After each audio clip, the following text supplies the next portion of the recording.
at the bus stop at 5 a.m. People out here hustling their goods. Water, candy, cookies, nuts. On our way to travel to Kenya, Mombasa.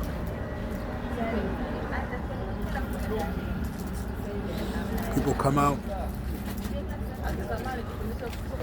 5 in the morning to the bus stops to hustle. Phone chargers, flashlights, water, cookies, candy, gum. Reminds me of the hadith of the Prophet sallallahu alaihi wasallam. لو توكلتم على الله حق توكله لرزقكم كما يرزق الطير. The Prophet sallallahu alaihi wasallam said, if you truly had the correct trust upon Allah, He will provide for you the way He provides for the birds.